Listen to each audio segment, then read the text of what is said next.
بسم اللہ الرحمن الرحیم۔ سچ ٹو مچ میں خوش آمدید اور احمد محمد کی جانب سے السلام علیکم۔ ناظرین، یہ تصویر آپ نے بہت دفعہ دیکھی ہوگی، یہ ٹویٹر پہ، فیس بک پہ اور کافی جگہوں پہ یہ وائرل ہے، لوگ اس کو واٹس ایپ بھی کر رہے ہیں۔ اب اس تصویر میں آپ نے دیکھا کہ ایک یونیفارمڈ کوئی صاحب ہیں،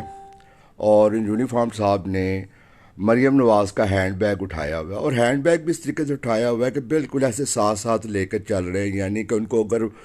وہ سیدھا پکڑیں گے تو وہ ان کی اپنی توہین ہوگی۔ اس توہین کو کم سے کم کرنے کے لیے انہوں نے ہینڈ بیگ کو نیچے سے اٹھایا ہوا ہے، جس طرح ایک وہ دہی والا کولا نہیں، ہم لوگ اسی زمانے میں وہ برتن شرتن جو ہے وہ لے کے جاتے تھے، برتن لینے تو جگہ نہیں ہوتی تھی پکڑنے کی، تو ہم لوگ نیچے سے پکڑ لیتے تھے۔ انہوں نے اس طریقے سے اس کو پکڑا ہوا ہے، کیونکہ ان کی جو یونیفارم کا جو کوڈ ہے، ان کی یونیفارم کا جو ڈسپلن ہے، ان کی یونیفارم کی جو عزت ہے، وہ اجازت نہیں دیتی کہ ایک لیڈیز ہینڈ بیگ کو جو ہے نا، اس کی وہ جو اوپر لگی ہوتی ہے، تنیاں لگی ہوتی ہے، یا اس کا جو ہینڈل لگا ہوتا ہے، اس کو پکڑ کے اٹھائیں۔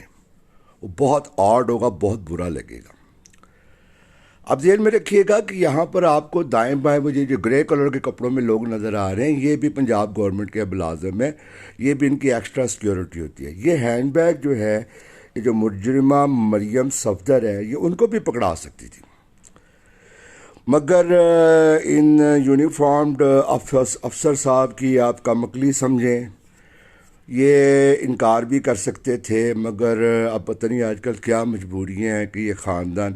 ساری فورسز کے اوپر چھایا ہوا ہے،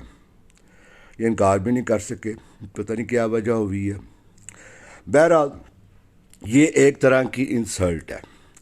بظاہر یہ صاحب جو ہے یہ ایئر فورس کے لگ رہے ہیں، اور یاد رکھیے گا ایئر فورس میں جو آفیسرز رینک میں جو لوگ ہوتے ہیں، یہ زیادہ تر یہ ایروناٹیکل انجینئرز ہوتے ہیں، یا پائلٹ، یا جی ڈی پائلٹ ہوتے ہیں، یا جو ٹرانسپورٹ پائلٹ ہوتے ہیں، اور ان میں سے جو نان ٹیکنیکل سٹاف ہوتا ہے وہ کم ہی ہوتا ہے اس کے اندر۔ اب ان کی جو ٹریننگ کے اوپر کروڑوں روپیہ لگایا جاتا ہے۔ اب یہ سوال یہ پیدا ہوتا ہے کہ اگر کروڑوں روپیہ لگا کے قوم کے ٹیکسوں سے کروڑوں روپیہ لگا کے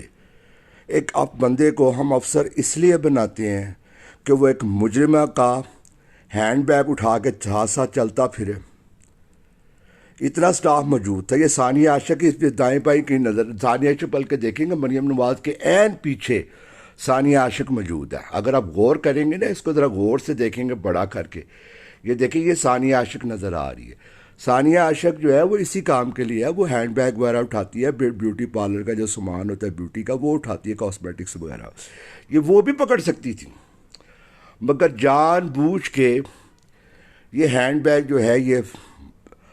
یونیفارمڈ آفیسر کو پکڑایا گیا ہے، اور اس کی باقاعدہ تصویر لی گئی ہے،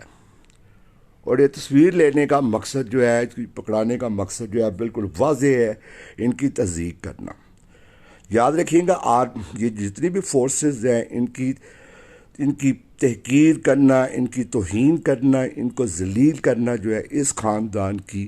ایک وہ کیا بولتے ہیں، ان کی فطرت میں شامل ہے۔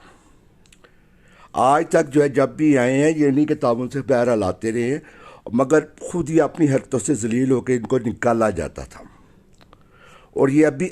جمعہ 8 دن ہوئے ہیں ان کو آئے ہوئے، ان کی تو حکومت بھی ابھی اسٹیبل نہیں ہے، ایک آدھ ووٹ کے اوپر ان کی حکومت غائب ہے۔ پھر بھی دیکھیں ان کی جو بے شرمیوں کا یہ حال جو ہے یہ آپ کے سامنے ہے، اور ابھی تو یہ آغاز ہے۔ ابھی آپ نے دیکھا ہوگا وہ جو شہباز شریف نے وہ جو تصویریں وغیرہ چھپوائی ہیں اشتہار، وہ تو علیحدہ سٹوری ہے۔ بہرحال مقصد میرا صرف یہ ہے کہ ہم عوام کو نہ اپنے فوجی افسران کی یہ ذلت گوارا نہیں ہے، اس لیے ہمارے عوام سے ہم ان افسران کے جو بڑے ہیں نا، ان سے گزارش کرتے ہیں، مؤدبانہ گزارش کرتے ہیں کہ خدا کے لیے ٹھیک ہے آپ لوگ ان کو لا کے بٹھا دیا، ہمارے سروں پر ان کو مسلط کر دیا، مگر یہ ہمارے فوج کے افسروں جوانوں کی جو بےزتی ہے، ان کی ذلالت ان لوگوں سے ہاتھوں سے نہ کرائے، خدا کے لیے ہوش میں آ جائیں، یہ کام چھوڑ دیں۔ کم از کم یہ جو اے ڈی سی وغیرہ ہوتے ہیں ان کے کورٹ میں ان کو سمجھائیں کہ بھائی یہ کام نہ کرو، یہ آپ لوگوں کو شرم نہیں آ رہی تو ہمیں بہت زیادہ شرم آ رہی ہے۔ بہرحال اب کیا کہہ سکتے ہیں آپ، صرف ہم لوگ تو صرف دعائی کر سکتے ہیں کہ آپ لوگوں کو اللہ تعالیٰ عقل دے. بہرحال آج کے لیے اتنا ہی. پاکستان زندہ باد، پاک فوج بھی زندہ باد.